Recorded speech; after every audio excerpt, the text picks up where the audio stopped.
Sir, अपना परिचय देते हुए मिशन सुरक्षा परिषद संगठन का उद्देश्य बताइए। धन्यवाद।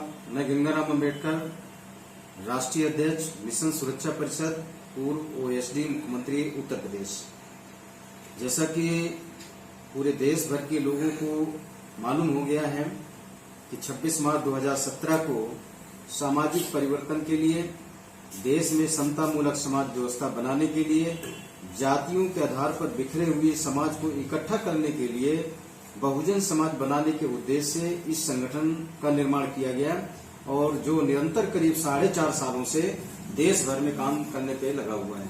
प्लानिंग के बारे में ये कोई नया काम नहीं है। कांग्रेस की हुकूमत ने भी फैमिली प्लानिंग के बारे में काफी कुछ ठोस कदम उठाए थे।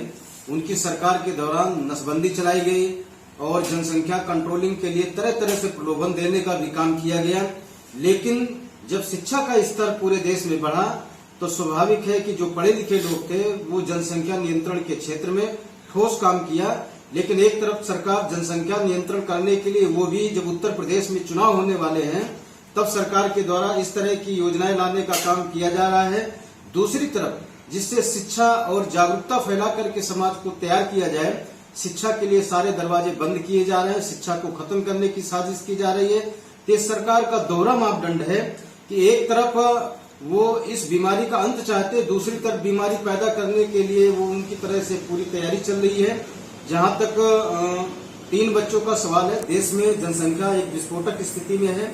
हम लोग भी चाहते हैं कि जनसंख्या कंट्रोल होना चाहिए, लेकिन जिस तरह से भारतीय जनता पार्टी की सरकार निरंतर चुनाव के दौरान जो उनकी योजनाएं आती हैं, इसमें कहीं न कहीं हमें चुनावी जो रंग नजर आता है, चुनाव की पूरी तरह से बू नजर आती है।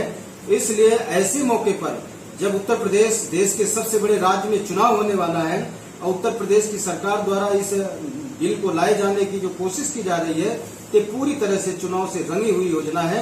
इसका हम लोग कड़े शब्दों पे निंदा करते हैं। किसान आंदोलन में आपका क्या कहना है? आज पूरे देश में करीब 8 महीने से ज्यादा किसान दिल्ली के तमाम बॉर्डर पर आंदोलन कर रहे हैं। 600 से ज्यादा किसानों की जान जा चुकी है। सरकार तनिक मात्र भी किसानों की उन मांग को मानने को तैयार नहीं है। इससे साबित होता है कि जो भारत की सरकार है वो पूरी तरह से निरंकुश और तानाशाही रवैया अपना करके जो किसानों के खिलाफ 3 काले कानून देश में स्थापित किए गए हैं उसको पूरी तरह से मानने का काम नहीं कर रही है। एक तरफ जनता है, दूसरी तरफ सरकार है और सरकार के इस हठधर्मी के कारण किसान लगातार आंदोलन कर रहे हैं। पूरे देश का किसान आक्रोशित है और ऐसा लगता है कि सरकार किसानों की बजाय वो धन्ना सेठों को ज्यादा खुश करने की फिराक में है, जो किसानों की जमीन को हथियाना चाहते हैं, किसान की उत्पाद सामग्री को जो पूरी तरह मिट्टी मोल में खरीदना चाहते हैं। इसलिए हम लोग किसानों के पक्ष में लगातार संघर्ष भी किया है। आने वाले समय में भी किसान आंदोलन के साथ हमारा संगठन पूरी मुस्तैदी के साथ संघर्ष करेगा। 2022 में आपकी क्या राय है? हम लोगों का जो लक्ष्य है, इस देश में सामाजिक परिवर्तन एवं आर्थिक मुक्ति का आंदोलन है। लेकिन कोई भी परिवर्तन बिना सत्ता परिवर्तन के संभव नहीं हो सकता है। उत्तर प्रदेश में 2022 में चुनाव होने वाले हैं और हमारे संगठन के जो जिम्मेदार लोग जिनके अंदर राजनीतिक महत्वाकांक्षा है वो उत्तर प्रदेश में किसी न किसी सीट पर विधायक का चुनाव लड़ना चाहते हैं। ऐसे में हम लोगों ने उत्तर प्रदेश के तमाम उन क्षेत्रों पे जहां पर हमारे पदाधिकारी साथी चुनाव लड़ने की तैयारी में है, हम लोगों ने उनको ग्रीन सिग्नल दिया है और वो लोग चुनाव लड़ेंगे और हमें उम्मीद है कि हमारे साथी चुनाव लड़ करके उत्तर प्रदेश की असेंबली में विधायक बन करके हमारे समाज की आवाज को बुलंद करने का काम करेंगे। कोरोना की तीसरी लहर में जनता से आप क्या अपील करना चाहते हैं?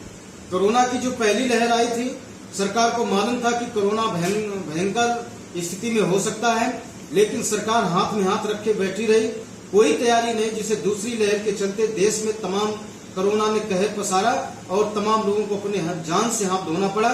ऐसे में जब तीसरी लहर की तैयारी करना चाहिए तो देश की सरकार कहीं धर्मांतरण के मामले में, कहीं आतंकवाद के मामले में, कहीं सर्जिकल स्ट्राइक के मामले में और कहीं जनसंख्या के मामले में केवल हिंदू मुस्लिम की राजनीति करने की तुष्टीकरण में पूरी तरह से मशगूल है।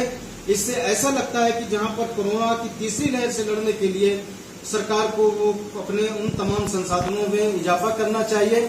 मेडिकल क्षेत्रों में इजाफा करना चाहिए, ऑक्सीजन प्लांटों का इजाफा करना चाहिए और अधिक से अधिक जो कोरोना के डॉक्टरों की यूनिटों का इजाफा करना चाहिए।